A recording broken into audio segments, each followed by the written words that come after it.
Kawaii-Club. This is Pixie, it is Jill.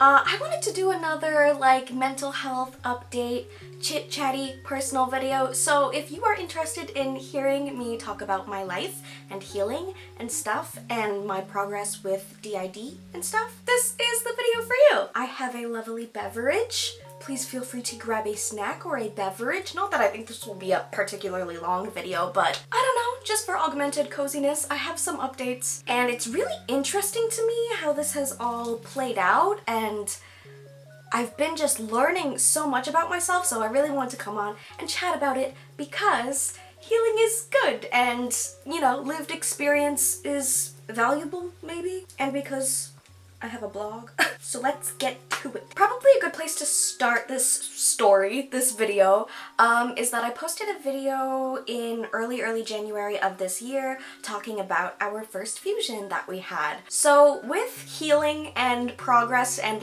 getting better with dissociative identity disorder, there are two main pathways forward for healing. There is functional multiplicity and there is fusion. And final fusion is the idea of fusing all of the alters so that the, system is essentially one person again.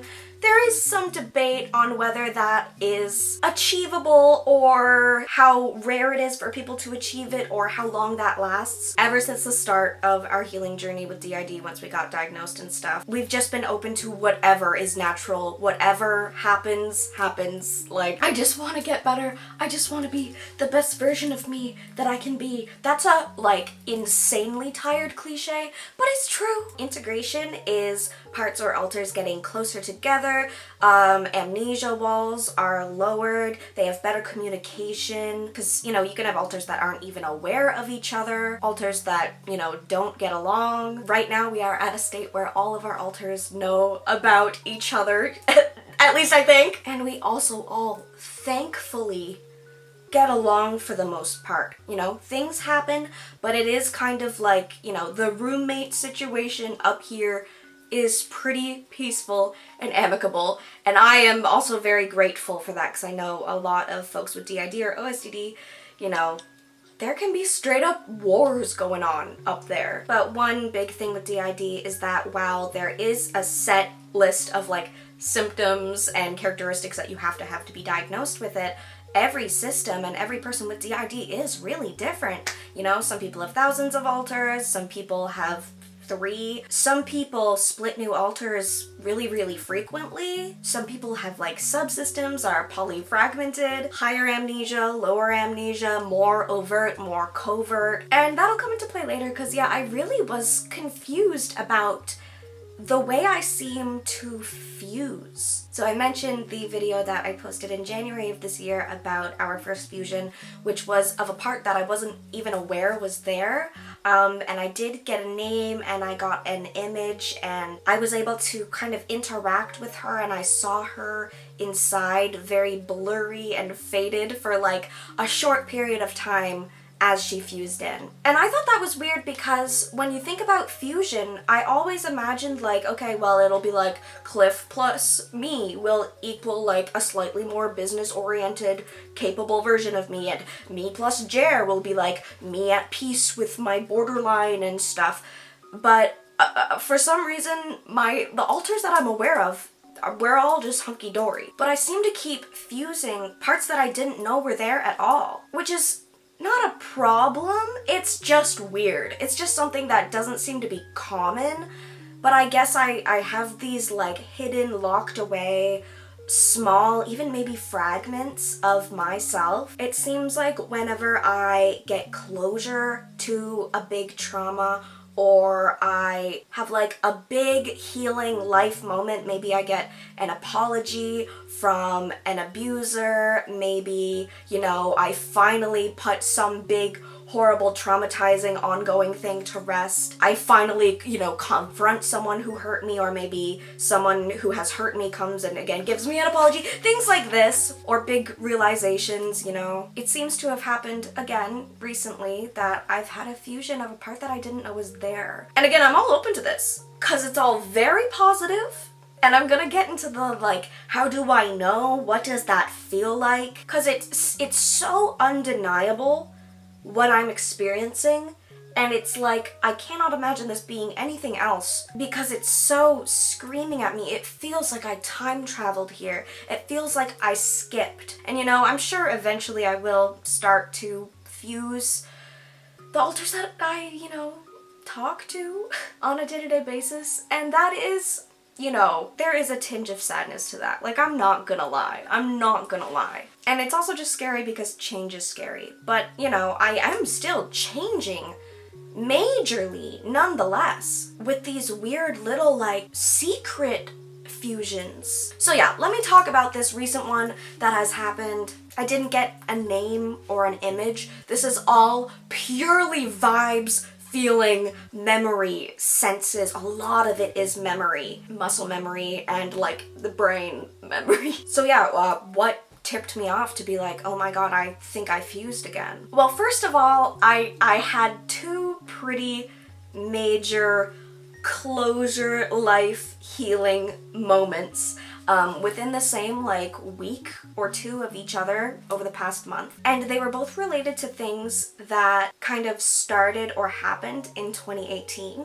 And 2018 is going to come up a lot in this video. Since I didn't get a name for the part or anything, sometimes I do just refer to it or her or whatever as like 18 or 2018. Sticky, what are you doing? Meow meow? Never forget that he's a baby boy. And it was pretty much like the next morning that I woke up and my house felt completely foreign to me. It felt like I had just time traveled and stepped in here, you know, ending off maybe of February 2018. That was the month before I met Stevie for the first time. I don't know if that has anything to do with it. I feel like anyone with DID is really good at like kind of gaslighting yourself when you just don't want to deal with any changes or anything new or any like drama in your brain. So I was like, oh, it's probably just because of the weather. I'm like, the weather is putting a smell into the air that's reminding me of summer 2018, and that's just the way that memories work because the olfactory senses are the strongest. But as the days went on, sorry, my earrings keep going like, you know, but as the days went on, more and more things were really weird. I've been watching Prepara with my bestie, and I've been listening to like all the music again, and of course all the lyrics are completely out of my head because it's been over 6 years since I watched this show and all the lyrics are in Japanese. So we literally are on episode 40 and I have not remembered any of the lyrics, and now I do. It's like I got a download. Same with dance moves. It's weird. Literally, the Make It Prepara song came on and I was doing the dance in my kitchen and I started crying when I realized I just kept saying, that's f***ed, that's f***ed up, while I'm like, because it was actually gone from my mind. Like, I've watched these episodes, I've tried to like sing along and dance along and I didn't remember it. And now I feel like I time traveled and now I know all the words to the Prepara songs. That's not my most rock solid evidence. That's one really like jarring realization memory-wise, but other than that, just having all of these memories of 2018 really fresh in my mind, remembering like the videos I filmed and the places I went and the music I listened to, I really think the best way to describe it is that it feels like I downloaded like an update. It feels like someone just like dragged a folder into my application. Am I making any sense? It feels like a DLC. Because I still feel like me. I know I'm still Jill. But now I feel like I just like clicked in a puzzle piece of all of these memories and feelings and ambitions and straight up the way I saw my life. I had lost that. I had lost the way that I viewed myself and the world and my life and my career. And I have it all back. And there's no way to describe how that really feels. It is still weird looking around my house. It still feels so new. It feels like I still feel so new. It's, you know, this is only maybe 2 weeks, 3 weeks old, but the feeling just it hits you like a brick. It hits you like a wall. It's so undeniable how something has clicked in, and I feel so different. The last 6 years has stacked on so much trauma and so much baggage on me. I am so much more hesitant and insecure in myself and my abilities.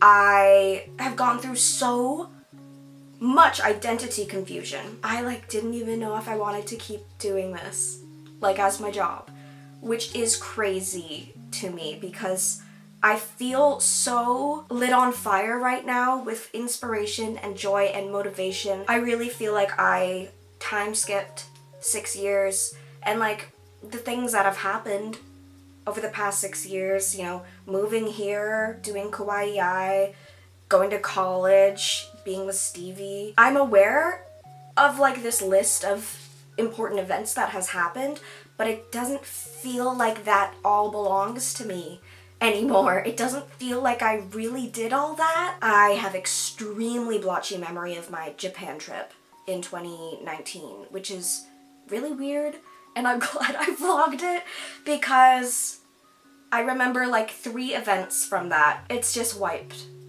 It's just wiped. That's really f***ing scary. I feel like you forget how much DID really f***s with your memory until it smacks you in the face. Sorry. I don't like change, I think that's why every time there's something tingling happening in the system, whether it's a fusion or a split, which are natural parts of DID, these are gonna happen for as long as I'm on my healing journey. We might reach a point where our system is a bit more stable, but I'm only 2 years into this. These things are gonna happen, and I just have to accept them and roll with them, especially when they're so positive. I don't know what happened, but I feel like I can do my job again. I also started Wellbutrin, so obviously that makes some differences, but it was very clear that this fusion was an overnight shift after something, closure was gotten on something, and it's I can hold this again. I could not hold that before, but it's safe for me to hold it again. And with that comes this power and ability to function a little bit more. That's what I found. And same thing with Ramona's fusion is it's rough to also realize how kind of bad you are, not in a negative self-talk way, but when little things get better, it makes a huge difference. I'm waking up at 8 a.m. every day. I have not been in fight or flight, knock on fucking fake IKEA wood, for a long time now. Prior to this fusion, I had this permanent level of paranoia and anxiety that I wasn't aware of. And again, maybe that had something to do with the Seroquel that I didn't need to be on. The antipsychotic that I did not need to have in my brain. But also the difference in my thinking pattern, trigger warning for brief mention of pet death, but every single time I would see my cats, which is all day, every day, I would be like, oh my god, my baby, I love you. And then my brain kind of, to protect itself, I'm okay, well, they're gonna die one day, so brace yourself and make this last, cherish this now, because they're gonna die one day and you need to be ready for that. Same with just going to bed and trying to drift off to dreamland, and my brain always is your mom's gonna die one day, your cats are gonna die one day, and it's just, and this can happen to neurotypical people as well, where you just start playing your worst hits and freaking out about all the things that stress you out the most and just ruminating on them. And it feels like it's a very natural thing that your brain does to try and, prep you for things that will hurt very bad, but oh my god, in many years, hopefully, many years. So why am I ruining my present? And just one thought, but all day, every day for months and weeks, I was just so anxious and so paranoid and so desperately trying to protect my peace that it just destroyed it. And I don't have that personality trait anymore. I'm not like that anymore. I no longer see my cats and go, oh, I love you, but you're going to die. Anyway, I'm not like that anymore. I kind of feel like things are gonna be okay. And again, that comes down to the last 6 years has stacked on piles. 100 layers of nail polish challenge 28. Is that 2018? Is that a 2018 meme? If so, that's funny. If not, that's the layers of sadness and grease and grime and baggage, like fear and insecurity. And I wonder now too, you might be thinking, what if the whole Animaritime cosplay competition thing happened post this fusion? Would I have been fine? Would I have been able to do that? And I wonder that very much so, and I don't know. And we will never know, but all I can know is that I'm still excited to try for next time. And now I feel even more so like, okay, I can do this. Oh yeah, I also go outside now. I don't think I was ever agoraphobic or anything. Again, just worsened anxiety. I have severe GAD, but I did just have, again, this severe paranoia around being perceived outside my house.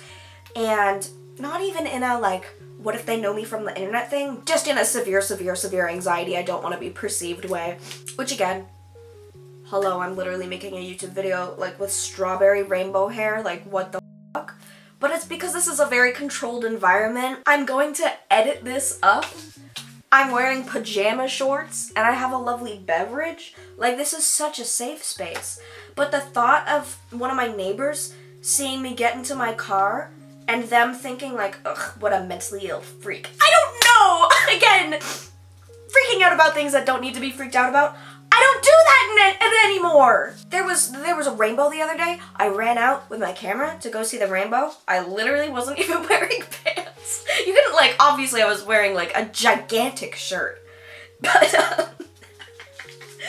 I'm like, I was too anxious to go outside before. Now I'm going out pantsless and I'm talking to myself on my porch.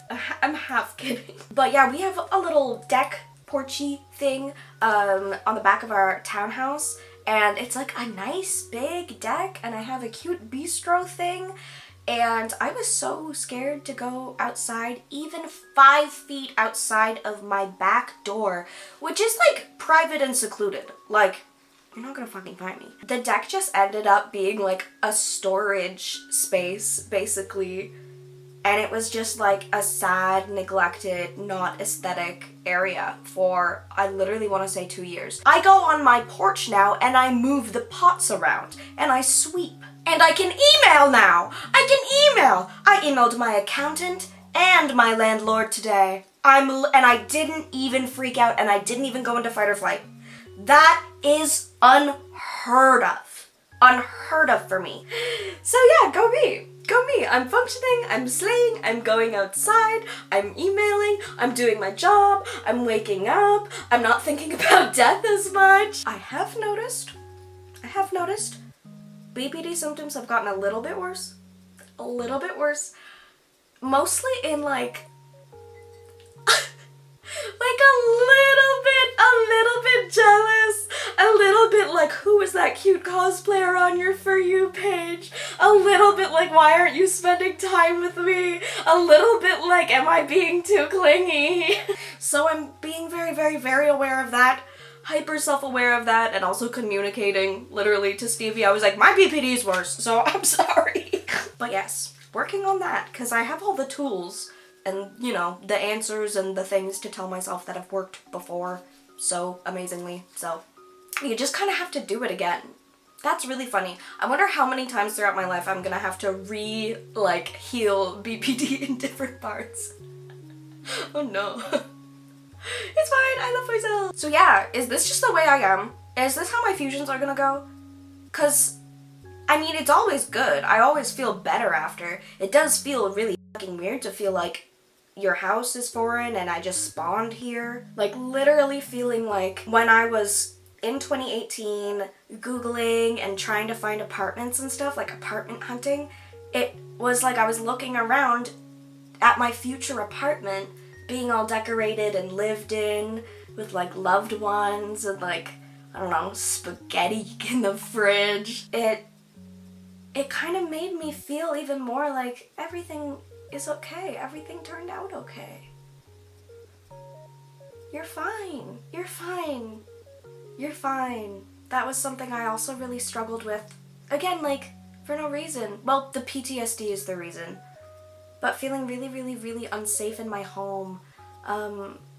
just feeling like, literally the way that I want to describe it is like SpongeBob in that episode where it hits 3 a.m. and it's like the witching hour and the walls turn into like evil scary faces and it's like I know that sounds insane, but so like, I don't know, trauma can just twist everything around you to remind you of your worst nightmare, and then all of a sudden you're living in it, and I'm like pacing around my kitchen holding myself and just freaking out because I feel like I'm in trouble and I'm not, or feeling like people are outside my door or out to get me and they're not. I'm so glad I don't live like that anymore. And that's kind of stuff that I don't really talk about. I just, you know, I talk about how I have severe anxiety and I move on, but like, oh my god, it really takes up time. It's a full-time job pacing around your kitchen, feeling unsafe. Yeah, my final notes here say, I feel like I'm just picking back up where I left off. I feel objectively better and more capable, and I'm so grateful for this fusion. Yeah, I don't know if this is related at all, but we've also kind of officially had to accept that Jared doesn't seem to be co-host anymore, which is fine, you know. Co-host is kind of an arbitrary title for just like the person who's out the second most. But it really was kind of like we were a team for a while, and like I mentioned before, like he's gotten a lot better. The closure from the 2018 situation also was extremely healing for him. A lot of that like trauma impacted him directly. So I'm not sure if maybe like that closure also just gave him enough healing and comfort to, I don't know, he just doesn't front as much. And it was kind of hard to ignore because it's been like me and Sunny and Flora for like 2 weeks. And it's been amazing. We're like the friggin' dream team. And Jared's still in here and he still fronts. He still has fronted throughout those 2 weeks. So has Veronica and so has Cliff, you know. The other folks are around, but those girlies are constantly cheering me on and I appreciate them a lot. So yeah, that has been my personal rambly video about my second fusion and about how I guess I just have secret surprise fusions, and I guess that's just the way I am. I don't know. I would love to know if you guys, if you have DID or OSDD and you experience this same sort of like mystery downloads where you're like, okay, I'm different now, what happened? I would love to feel less alone and confused, as always. We love you guys so much. Thank you so much for watching, and we'll see you in the next video, which is not this one, because this one's over. Bye.